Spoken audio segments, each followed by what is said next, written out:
Queridos amigos, irmãos amados, desejo-lhes um bom dia, com alegria em seu coração.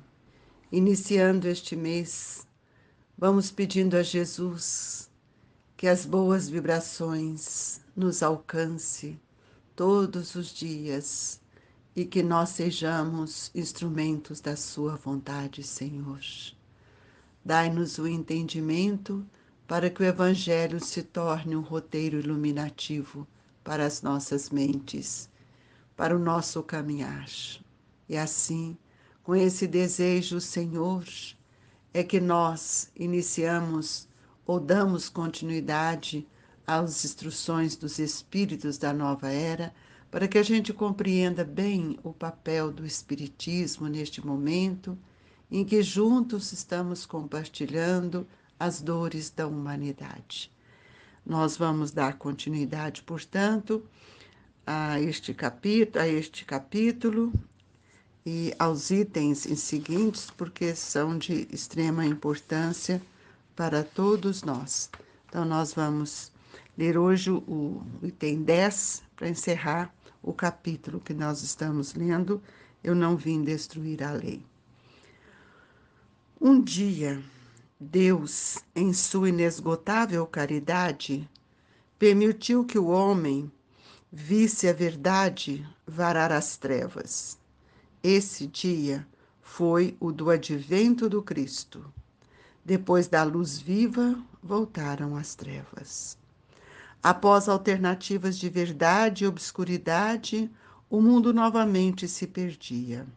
Então, semelhantemente aos profetas do Antigo Testamento, os Espíritos se puseram a falar e a vos advertir.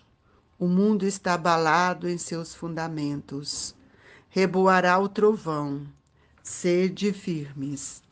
O Espiritismo é de ordem divina, pois que se assenta nas próprias leis da natureza e estais certo de que tudo que é de ordem divina tem grande e útil objetivo.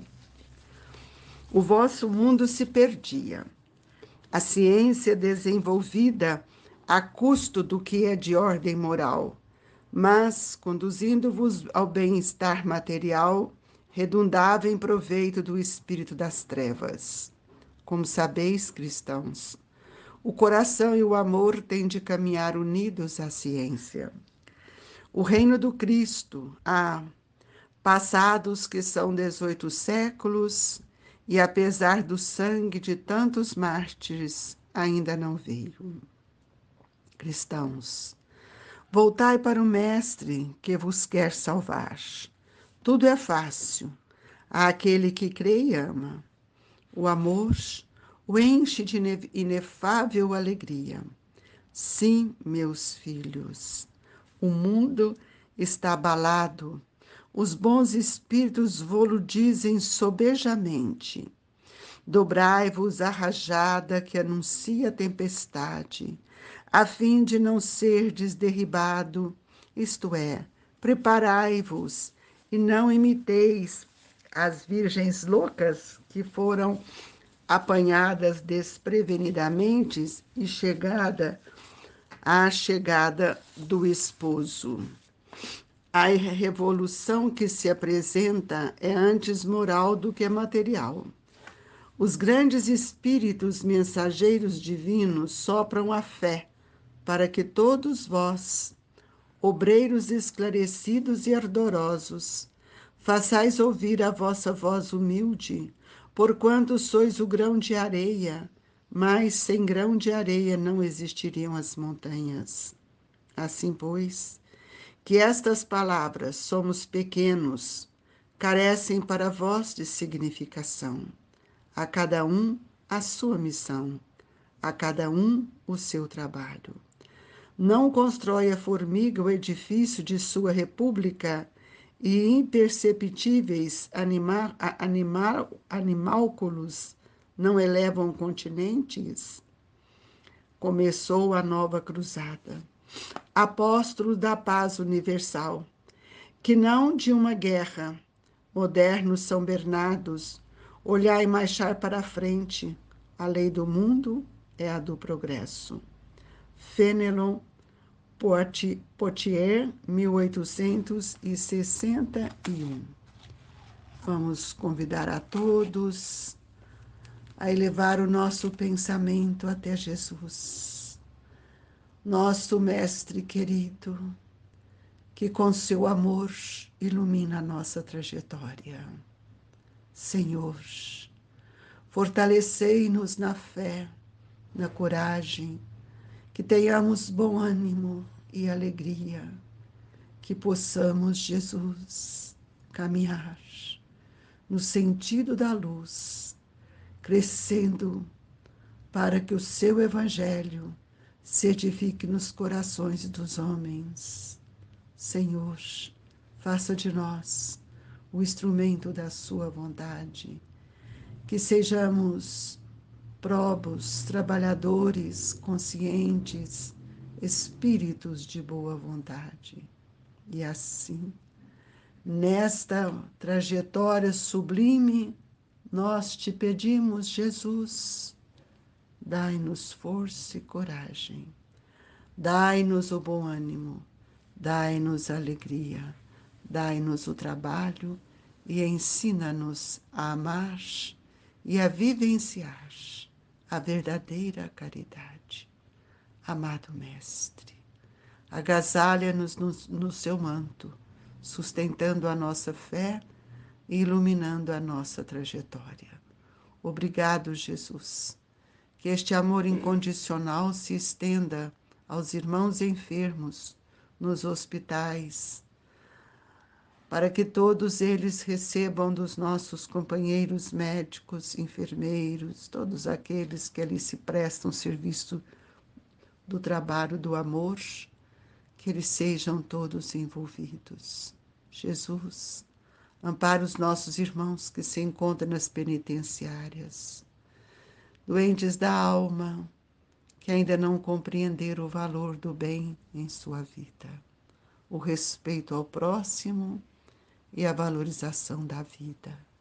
Que Deus os sustente, que Deus os proteja. Obrigado, Senhor, que assim seja. Meus queridos amigos, esse item do Evangelho, que é trazendo para todos nós a informação da nova era, é um convite para que a gente possa pensar, mergulhar, sentir que todos nós fomos preparados para viver uma era de luz, uma era de trabalho, uma era de transição. E nós reconhecemos que na grandeza de Deus, Ele, como o Criador de todos nós, de todo o universo, sabia do caminhar e da evolução do planeta Terra, enviando para nós os espíritos que iriam sinalizar para cada um, de acordo com o seu olhar.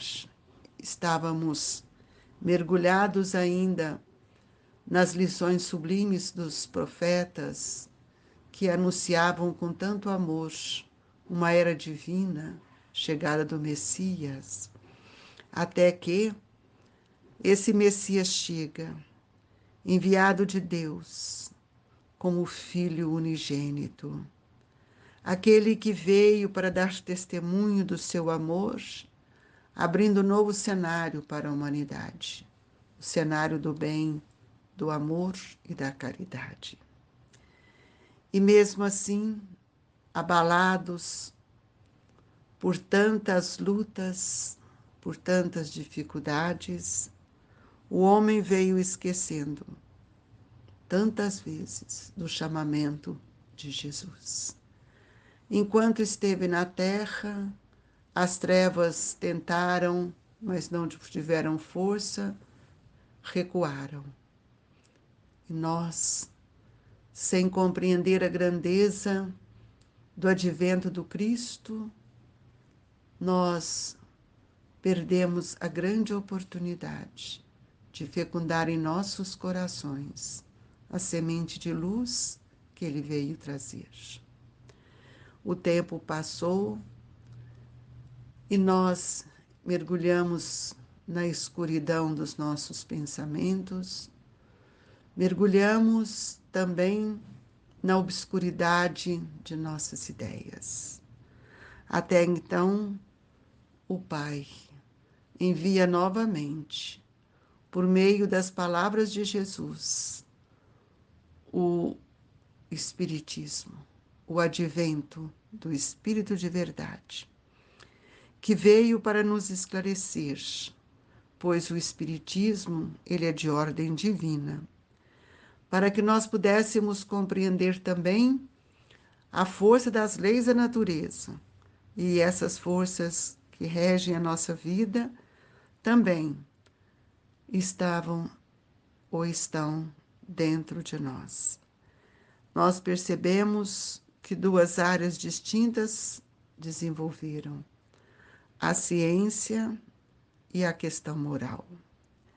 E nós reconhecemos que todos nós que conhecemos Jesus modificamos a nossa forma de perceber a vida, de sentir. Sentir a dor do irmão, sentir o valor do outro, mas esquecemos, durante as nossas caminhadas, que Jesus, como mestre, ele veio para nos libertar. Libertar dos nossos sentimentos ainda tão enfermiços, tão doentes, tão nefastos, para que nós pudéssemos retornar à trilha do bem. O Espiritismo chega nos perguntando, nos mostrando quem somos. E aí nós vamos percebendo que todos nós trouxemos uma missão. E essa missão, ela se reveste também com trabalho, porque uma missão sempre nos chama a atenção para o trabalho. E nós, ao estudarmos a doutrina espírita, começamos a perceber o que o Espiritismo nos ensina e muitas vezes o que o Espiritismo nos pergunta.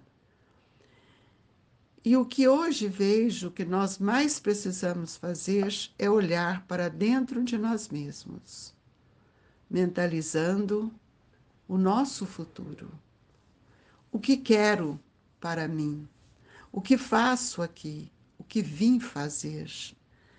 E aqui, quando o Evangelho nos mostra a cada um a sua missão, mas cada um o seu trabalho, qual é o trabalho que cada um de nós temos realizado em prol da nossa libertação? Nós sabemos que o nosso corpo físico, ele define para nós a condição e a atualidade do nosso espírito. Basta que a gente perceba quais são os sentimentos que carregamos. Então, muitas vezes, nós temos que entender que a vida é uma só, mas ela se desdobra em múltiplas existências, em múltiplas reencarnações, nos permitindo alcançar tantas conquistas que, ao longo da nossa caminhada, nós vamos guardando isso na forma de experiência e que essas experiências vão somatizar para nós as conquistas de milhões de anos que já vivemos. Nós precisamos pensar que a nossa mente, ela está ligada à memória, a tudo isso que nós temos buscado. A memória, nós temos como um recurso, como se fosse uma enciclopédia de cultura, de todos os grandes centros do planeta que nós já percorremos. E com isso, se já percorremos, nós também devíamos estar hoje libertando de tantos preconceitos, de tantas barreiras que nós temos criado, porque no nosso perispírito, na nossa constituição mental, e especialmente o nosso perispírito, que se reveste de fluidos que são retirados do ambiente em que nós estamos vivendo, ele já foi revestido de matéria fluídica de todos os continentes. Porque nós não começamos a viver aqui no Brasil. Nós somos espíritos antigos que já passamos pela Velha Gália, já passamos pela Índia, pela Ásia, pela África, e agora estamos nas Américas, neste país. Então é preciso que a gente saiba que o Espiritismo, ele alarga os nossos olhos, nosso olhar, para que nós possamos buscar o futuro de luz, um futuro de paz, e que nós precisamos também, através de nosso esforço, modificar a nossa forma de olhar para a vida, de sentir a vida, saindo daquela aristocracia que a memória ainda registra tantos fatos. Nossas energias, muitas vezes, são energias que também compõem de um campo afetivo, e esse campo afetivo nos ajuda a construir a nossa morfologia, a nossa raça. Todos nós, espíritas, precisamos compreender que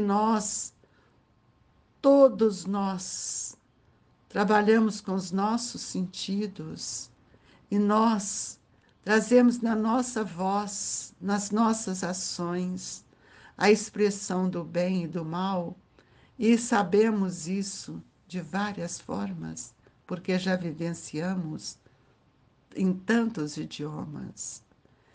E o Espiritismo, então, nos pergunta: não julgueis que já é tempo de renovar? É tempo de renovar, meus amigos. Estamos numa era nova, estamos num novo momento, e sem renovação, que vale viver? Que vale reencarnar? A reencarnação é o caminho da grande luz que nos convida a amar e trabalhar e servir. Então, se nós não temos esse olhar e nem essas perguntas, não vamos compreender a grandeza do Evangelho, a grandeza de Jesus em nossa vida. E nós vamos ver que quando Paulo, que perseguia tanto, ao encontrar com Jesus em Damasco, Jesus pergunta: Saulo, Saulo, por que me persegues? E ele exclamou: meu Deus, perdoai-me, creio, sou cristão. E desde então tornou-se um dos maiores sustentáculos do Evangelho. Nós também podemos, meus irmãos, dizer: Senhor, Senhor, perdoe os nossos erros. Eu também quero ser cristão verdadeiro. Nós vimos em Santo Agostinho, quando ele, na morte da sua mãe, Santa Mônica, ele afirma: estou convencido de que minha mãe me virá visitar e dar conselhos, revelando-me o que nos espera na vida futura. Isso tudo, meus irmãos, é para que nós tenhamos a esperança dentro de nós, pois o futuro depende do que estamos fazendo hoje. Que Jesus nos abençoe e que a paz divina se faça no coração de todos nós. Amado Jesus, que o seu amor nos agasalhe. Agasalhe a humanidade, Senhor, que conclama este olhar de amor para que possa penetrar na intimidade de cada um, reconhecendo o valor do seu evangelho quando nos disse amar ao próximo como a si mesmo. Senhor, sustentai-nos na luta para que nós possamos compreender o valor incansável de nossa existência. E nesta manhã gloriosa, nós te pedimos que os nossos pensamentos se renovem, que o nosso coração vibre e que nesse momento do passe possamos elevar os nossos pensamentos para que juntos possamos formar elos de luzes e que sejamos agraciados pelo seu amor. Assim, Mestre, com todo amor, com toda alegria, temos a certeza que estamos sendo agasalhados na hora do passe. Fluidifica as nossas águas para que ela possa servir de medicamento a todos nós. Muito obrigado, Jesus. Que esta bênção divina se estenda a todos os nossos familiares. Obrigado, Mestre. Obrigada por tudo que tem nos dado. E que nesta hora deixamos no coração de nossos irmãos as vibrações do Grupo Espírita Esperança e Caridade, Colégio Allan Kardec. Fiquemos com Deus, com Jesus e com os bons espíritos. Que assim seja.